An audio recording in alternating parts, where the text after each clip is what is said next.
को कहते हैं क्या, जिसका खंड या टुकड़ा नहीं किया जा सके, उसी को हम क्या कहते हैं, वर्ण कहते हैं। और यहाँ पे शब्द है, वर्णों या ध्वनियों के सार्थक मेल से शब्द बनता है, ठीक है ना। यानी कि वर्णों या ध्वनियों के सार्थक मेल को क्या कहता है, शब्द कहता है, ठीक है ना। तो वर्ण तो अलग अलग हो गया, ठीक है ना, जिसका खंड या टुकड़ा नहीं किए जा सके, लेकिन कई वर्णों के मेल से एक शब्द बन गया, ठीक है ना। जैसे कमल हम लिख दिए, कमल, एक क्या बन गया, ये शब्द हो गया। क्या हो गया, शब्द हो गया ना। लेकिन यहाँ पे क्या हो गया, क हलंत जोड़ अ, जोड़ म हलंत जोड़ अ, जोड़ ल हलंत जोड़ अ, 1 2 3 4 5 6 सब मिल करके बन गया ना आपका क्या, कमल। तो वर्ण या ध्वनि है, क्या हो गया, सब वर्ण हो गया ना। ये सारे वर्ण के मेल से क्या बन गया आपका, एक शब्द बन गया। कोई दिक्कत? तो वर्णों या ध्वनियों के सार्थक मेल को क्या कहता है, शब्द कहता है। कोई दिक्कत इसमें? अगला है जैसे कि आपका शब्द का भेद, यानी कि उत्पत्ति के दृष्टि से शब्द के भेद क्या है, उत्पत्ति के दृष्टि से शब्द के जो भेद होता है, क्या वो है, ये 4 गो है। कौन है, तत्सम, 2 में क्या है, तद्भव, और 3 में है देशज, और 4 में है विदेशज। क्या है, विदेशज। तो सबसे पहले तत्सम, तत्सम का मतलब होता है, संस्कृत के मूल रूप को हम क्या कहते हैं, तत्सम कहते हैं। जैसे कि अगर यहाँ पे हम कर्पूर लिख दिए तो यह हमारा तत्सम शब्द हो गया, ठीक है ना। लेकिन इसी का अगर हम कपूर लिख दिए तो क्या हो गया, तद्भव हो गया। क्या हो गया, तद्भव हो गया। तो संस्कृत के मूल शब्द होता है, उसी को हम क्या कहते हैं, तत्सम कहते हैं। और तत्सम के बिगड़े हुए रूप को हम क्या कहते हैं, तद्भव कहते हैं। कोई दिक्कत इसमें? यानी कि संस्कृत के मूल शब्द जो हो गया, जो सही सार्थक हो गया, वह आपका क्या हो गया, तत्सम हो गया। और तत्सम के बिगड़े हुए रूप को हम क्या कहेंगे, तद्भव। जैसे कर्पूर संस्कृत हो गया, मूल शब्द हो गया, ठीक ना। और इसका हिंदी यानी कि इसका तद्भव बिगड़ा हुआ रूप क्या हो गया, कपूर हो गया। कोई दिक्कत इसमें? उसके बाद है आपका देशज। देशज का मतलब हो गया अपने देश की बोलचाल की भाषा में पाए जाने वाले शब्द को हम क्या कहते हैं, देशज कहते हैं। जैसे हम लोग क्या कहते हैं, लोटा, लोटा क्या हो गया, देशज हो गया। पगड़ी कहते हैं ना, ये क्या हो गया, देशज हो गया। टोकरी कहते हैं, ये सब क्या हो गया, देशज हो गया।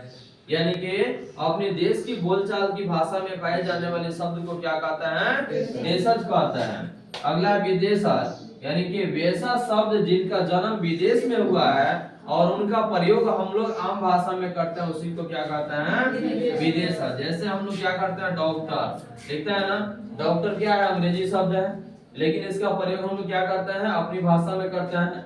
हॉस्पिटल, स्टेशन, टेबल, ये सब, जिसका पेन, ये सब का हम प्रयोग जो करते हैं, ये विदेशी भाषा है, लेकिन उसका प्रयोग हम लोग अपनी आम भाषा में करते हैं, उसी को हम क्या कहते हैं, विदेशज। क्लियर हो गया?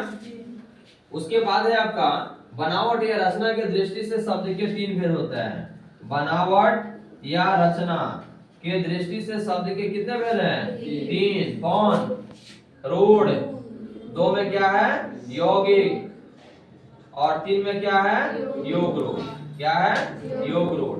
तो रूढ़ शब्द किसे कहते हैं, बताइए तो। रूढ़ शब्द किसे कहते हैं, जिन शब्दों के खंड किए जाने पर कोई अर्थ नहीं निकलता है, उसी को हम क्या कहते हैं, रूढ़ शब्द कहते हैं। इसका खंड करें, जैसे वर्ण पढ़ाए थे ना, यानी वर्ण उस मूलध्वनि को कहते हैं जिसका खंड या टुकड़ी किए जाने पर कोई अर्थ नहीं निकले, उसी को हम वर्ण कहते हैं। उसी प्रकार से यह रूढ़ शब्द जो है ना, ये ऐसा शब्द है जिसका खंड या टुकड़े किए जाने पर कोई अर्थ नहीं निकलता, उसी को हम क्या कहते हैं, रूढ़ शब्द कहते हैं। अगला है यौगिक शब्द। यौगिक शब्द किसे कहते हैं, वैसे शब्द जो दूसरे शब्दों के मेल से बने होते हैं और जिनके सभी खंड सार्थक होता है।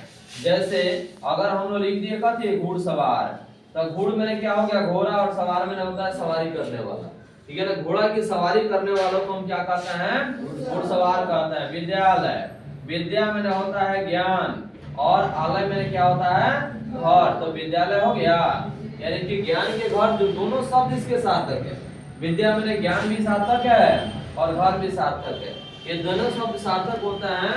ऐसे शब्द जो दूसरे शब्दों के मेल से बने होते हैं और जिनके सभी खंड सार्थक होते हैं, उन्हीं को क्या कहते हैं, क्या कहते हैं, यौगिक शब्द कहते हैं।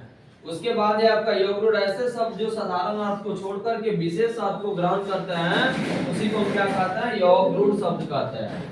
जो साधारण अर्थ को छोड़कर, जैसे लंबोदर, लंबोदर, लंबोदर, लंब मैंने लंबा, उदर मैंने पेट, यानी कि जिनका लंबा पेट है उसी को क्या कहते हैं? लंबोदर कहते हैं। किनको? गणेश जी को कहते हैं ना, यानी गणेश जी को हम लंबोदर कहते हैं, क्योंकि लंब मैंने लंबा, उदर मैंने पेट, जिनकी पेट लंबा हो उसी को हम क्या कहते हैं? जो साधारण अर्थ को छोड़ करके विशेष अर्थ ग्रहण कर लिया, हाँ, जो साधारण अर्थ को छोड़ करके विशेष अर्थ को ग्रहण कर लिया उसी को हम क्या कहते हैं? योगरूढ़ शब्द कहते हैं। कोई दिक्कत इसमें? उसके बाद है रूपांतर की दृष्टि से शब्द के दो भेद होता है। क्या है? रूपांतर की दृष्टि से शब्द के दो भेद होता है। पहला है गया विकारी और दूसरा होता है अविकारी। तो विकारी का मतलब होता है वे शब्द जिनके रूप, लिंग, वचन, कारक के अनुसार बदलते हैं उसी को हम क्या कहते हैं? विकारी कहते हैं। और इनके भी चार गो भेद है, संज्ञा, सर्वनाम, विशेषण और क्रिया, ये चार को इसका हो गया। और अविकारी शब्द वे हैं जिनके रूप, लिंग, वचन, कारक के अनुसार नहीं बदलते हैं उसी को हम क्या कहते हैं? अविकारी शब्द कहते हैं। क्लियर हो गया? परीक्षा में क्वेश्चन पूछेगा कि उत्पत्ति के दृष्टि से शब्द के कितने भेद हैं? चार। बनावट या रचना की दृष्टि से शब्द के कितने भेद हैं? तीन। रूपांतर की दृष्टि से शब्द के कितने भेद हैं? दो। इस तरह से परीक्षा में पूछेगा।